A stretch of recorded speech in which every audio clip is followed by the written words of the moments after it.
So last year, I literally felt like shit. I didn't know why, but what I would do every single day is that I would scroll on my phone for hours. And after a while, I would be asking myself, why am I doing this? Why am I freaking scrolling on this phone when I don't want to? And then after that, I would feel like a freaking loser for scrolling my phone when I was supposed to do other things. And the next day, you know what I would do?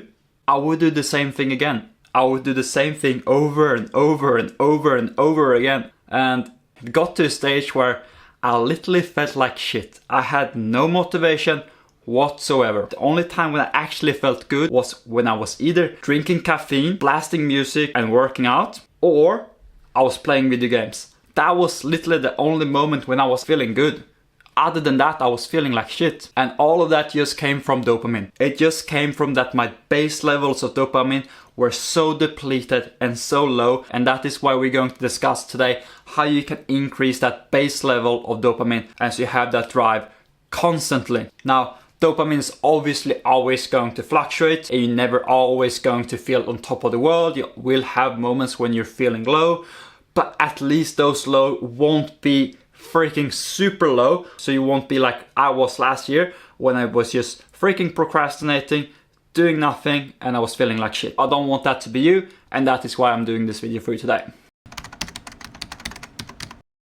So what having high levels of dopamine actually feel like is pretty much like this scene in Harry Potter when Harry's drinking this lucky potion. It's called Felix Felicis or something like that.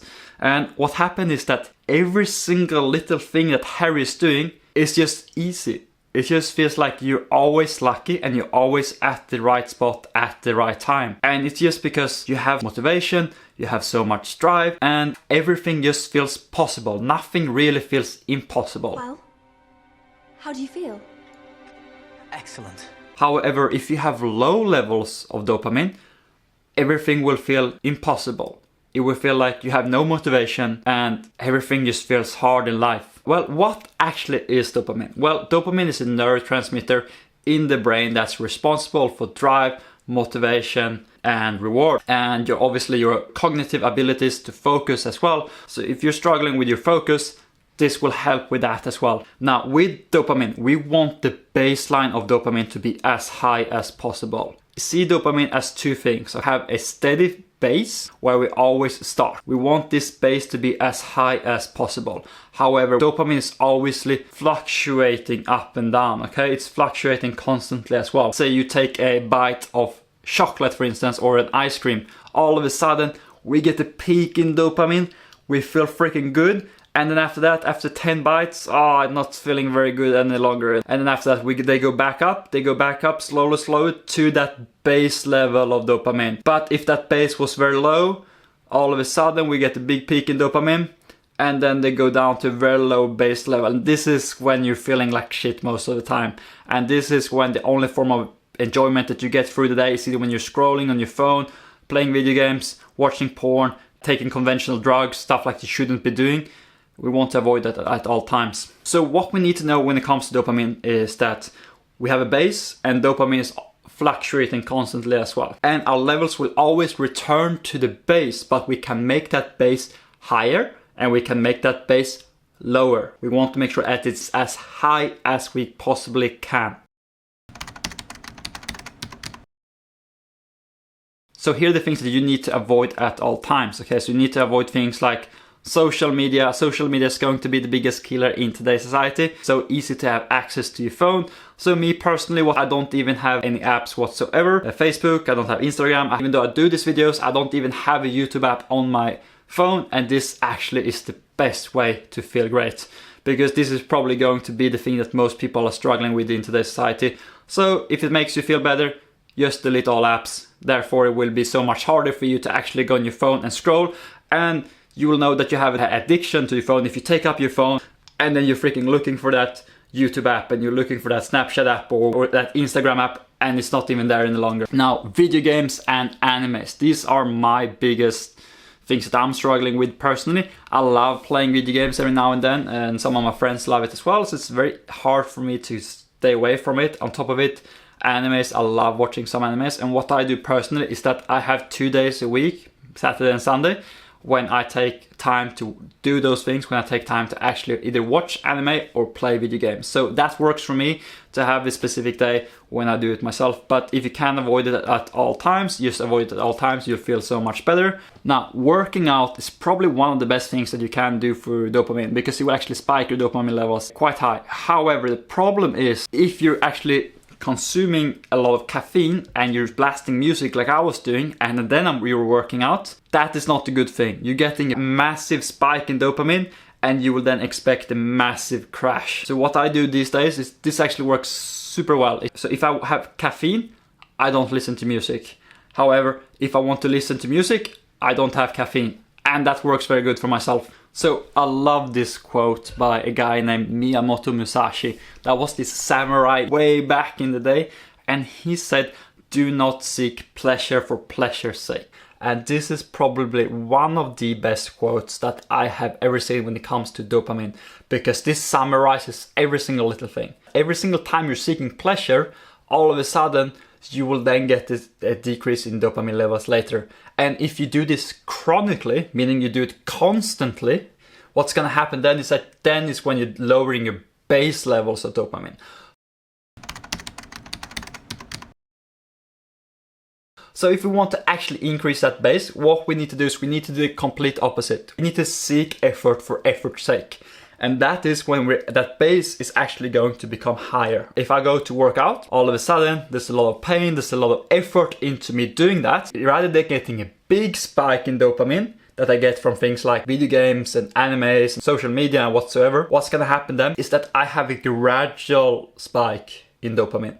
And that is the secret. We want to have a gradual spike in dopamine, and then obviously later it's gonna become low, but once we have those gradual spikes, and we have them very often and not artificially, that is when we're actually increasing our base levels of dopamine. So we basically need to seek effort for effort's sake, constantly. And once we do that consistently, our base will actually increase. And that can be things from like sports, ice baths, working out, doing hard things. That will actually increase your base of dopamine. But the most important things are going to be sun exposure. Sun exposure is not only super important for your hormones, since vitamin D3 is actually a hormone rather than actually a vitamin. It will increase your dopamine levels to a significant degree by decreasing cortisol levels, and also making sure that it's easy for you to actually fall asleep as well, because if you get a lot of sunshine through the day, you will have an easier time falling asleep later at night. If you have a poor night of sleep, you're going to feel like shit the next day. Okay, so it's all about getting that quality sleep, and you get the quality of sleep by following your circadian rhythm. That is going to be the number one thing you can do in order for you to actually increase your base levels of dopamine. Because see it like this, every single night dopamine is getting lower. It's getting lower constantly, a little bit lower, and then when you go back to sleep again, you refill and you restore that dopamine levels every single day a little bit. But what are those things that we can consume on a regular basis in order for us to increase our dopamine levels? And what can we actually supplement with on a regular basis to increase our base levels of dopamine as well? So technically speaking, anything that improves brain health will technically speaking improve your ability to not only focus and become a way better human being, but also increase your dopamine levels. And the particular compound that we're looking to get is DHAs. Okay, DHAs is something that you get from omega-3 fatty acids. DHAs are great for the brain. Now EPAs are more for your cardiovascular system. It's more for your heart. Things like EPAs are for your heart. DHAs are for your brain. So you want to get a lot of DHA. Can consume ALA as well. However, these are things that you get from nuts and seeds, and they are honestly a waste of your time when you're comparing them to DHAs and EPAs. You can either supplement with omega-3s, or you can just consume a lot of fatty fish as well. Now, me personally, I do both. I consume fatty fish, I supplement as well. Now, why are they so important? Well, in today's society, they are super important. Unfortunately, the omega-6 fatty acids are so much higher. And you might ask yourself, why am I getting so freaking much omega-6 in my diet? Well, that is because you're consuming a lot of processed things. Anything that's processed in today's society pretty much have a form of palm oil or seed oil or vegetable oils. And they come with a lot of omega-6, and you need to have a higher amount of omega-3 fatty acids than you actually have omega-6 fatty acids, because the omega-6 fatty acids are actually dangerous for your health. They can cause a lot of chronic diseases, they can cause a lot of heart problems, they can cause a lot of inflammation in your body, and therefore you need to have way higher omega-3 fatty acids, and that is why you need to consume them on a regular basis. So anything that will improve your cognitive functions will help with dopamine levels, and therefore you should consume omega-3 fatty acids on a regular basis. Caffeine actually increases the amount of dopamine receptors that you have in the brain. So this is very controversial because a lot of people say that caffeine are great for your dopamine, but caffeine can actually be very dangerous for dopamine as well. It actually depends on how you use the caffeine. So see it like this: if you drink coffee and then all of a sudden you do something cheap, like you're seeking pleasure, meaning you're either watching social media or you're blasting music in your ears, then expect a big crash. And if you do this constantly, you do it chronically, you're now lowering your baseline of pool of dopamine. If you want to utilize caffeine, you need to do the opposite. You need to utilize caffeine and then you need to seek effort. So taking caffeine and then going in for a workout or doing a sport will then increase your base levels of dopamine. Now, what about L-tyrosine? Now, L-tyrosine is a supplement that you see constantly in today's society. They're saying L-tyrosine is increasing dopamine levels, and yes, it is. Okay, and it is because it is actually a precursor to L-dopa or dopamine, and therefore it means that you need to have L-tyrosine, which is a amino acid that you can get from meat, you can get it from fish, you can get it from anywhere. But you need to have it in order for you to produce any form of dopamine. However, I am very skeptical to L-tyrosine because, like I said before, anytime we're acting too much dopamine and we're getting too big of a spike, we're then feeling like shit later on. So if you take L-tyrosine, you need to be very careful on when you're taking L-tyrosine. And if you do it chronically, it works for some people. It did not work for myself whatsoever, and therefore I don't take it on a regular basis. Because yes, I get high levels of dopamine, but also sometimes I get a big crash. When should you actually then use L-tyrosine? Well, if you use L-tyrosine and you combine it with coffee, this is exactly becoming like that drinking Harry Potter. It really becomes that lucky drink, and you can use it on special occasions. I used to use it back in the day. I had a deadline for something, or I went in for a job interview. I would always take L-tyrosine and caffeine, okay? And this would make sure that my dopamine levels are higher, and therefore I have so much more motivation, and people can see it, they can feel it. But if you're taking L-tyrosine, don't take it on a regular basis, only use it in special occasions, and specifically in combination with caffeine. Come on, Harry. We've got a game to win. Now, our dopamine neurons can actually be damaged over time as well from oxidative stress. So we need to take a form of antioxidants constantly, and therefore things like blueberries, certain vegetables and nuts and seeds can be good, but I think that berries are phenomenal for brain health and against oxidative stress. And therefore you should take a form of blueberry or some fruits that are great against oxidative stress. So a form of antioxidant.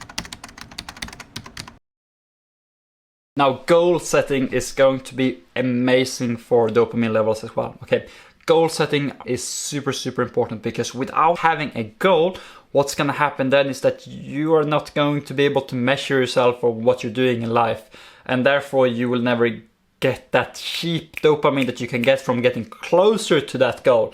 So by having a goal, you will get dopamine spikes constantly in your life, because as soon as you're getting closer to that goal, wow, now you're feeling like, okay, you get a little bit of dopamine. As soon as you're getting closer again, you get dopamine. So having a goal is literally a cheat code in order for you to get higher levels of dopamine levels. Problem happens when you actually hit that goal, like you see with a lot of athletes. Like when they win a big competition, they feel on top of the world, but then later they're gonna have to expect a big crash. Okay, that is normal. That is going to happen every single time after you hit that goal. But having a goal to begin with is literally a cheat code in order for you to increase your dopamine levels. Meditation. Meditation is freaking phenomenal for dopamine levels as well. I'm not talking about freaking sitting still in a weird pose for hours. No, I'm just talking about becoming present in where you are right now. And some people do this from working out. Some people just do this from breathing exercises. Some people do this from just sitting down and just trying to relax and becoming present of where they are. And whatever works for you is the best, but whenever you can take your mind off the past and the future and you become present is when you're meditating. And the reason why it's so important to do a form of meditation is because that is the moment that you stop being in this autopilot mode. I call it the autopilot mode.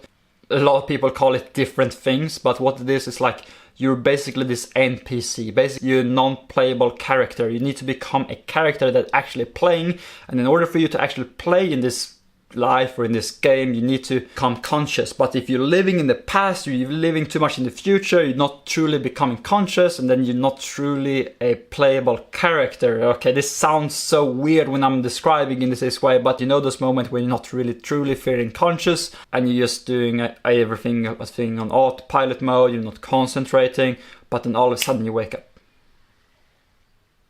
and you start questioning life.